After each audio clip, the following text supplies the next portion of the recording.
Hi, I'm Chris Bober, 8-year NFL veteran and founder of the Chris Bober Lineman Academy, and welcome back to day 4 of our focus on advanced pass pro technique. Today we're going to talk about the two-handed punch. So let's get into kind of how that looks here.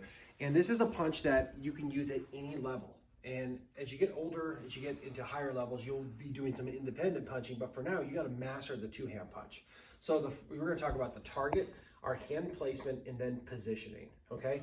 So always when we talk about pass protection or any kind of blocking, you need to have a target. And in pass protection, it's always an inside target, right? Because you want to always protect your inside. So my target is the top of the inside number. And as I place my hands on this, ideally, I frame this target, meaning one hand goes on the point of this shoulder, the other hand goes on the opposite pec, right? My coach McNally at the Giants called it point pec. Point pec. Right here is perfect hand placement on an outside defender, okay? Now, as long as we talk about hand placement, we have to talk about hand positioning. The way to be strong in your two-handed punch is to pronate your thumbs and elbows so that your elbows are kind of tied to your rib cage. And mostly this is done for stability, because if my hands are out here, and go ahead and push on me, Austin, I mean, I have some strength here, but I'm not super stable. However, if I pronate do it like this, get some torque in here, as he comes into me, I'm like this, or more importantly, like this on the inside number, right? I am super strong right here. I have this, everything tied, and I'm taking into account my whole power core all the way through the ground as I anchor in here. So you want to have your hands kind of like you're holding a basketball as you go to punch. So when you actually go to make this punch, you want to remember to always punch off your weighted foot. So if I got a guy outside here, my weight's on my inside. So as I go to punch, I'm punching, getting my power from the leg where most of my weight is located, right? And when you go to punch, you want to get out of your stance, get into a pass position, and a lot of people put their hands up here and way out.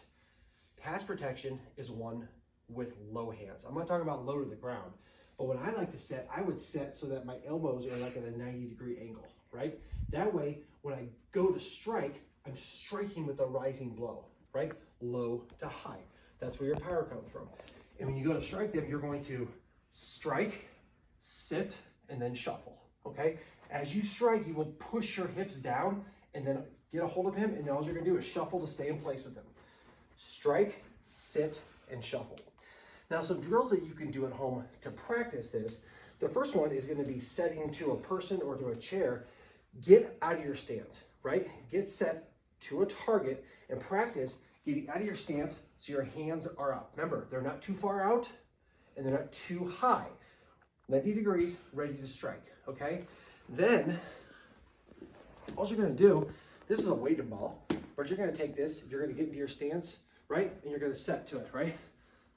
Boom, boom, boom, right? That is setting. This is what your hands should look like when you're setting to a person. Boom, boom. But you grab a ball and you go ahead and practice that. Practice your weight, practice punching off the inside foot. If you wanna go inside, practice punching off the outside foot, right?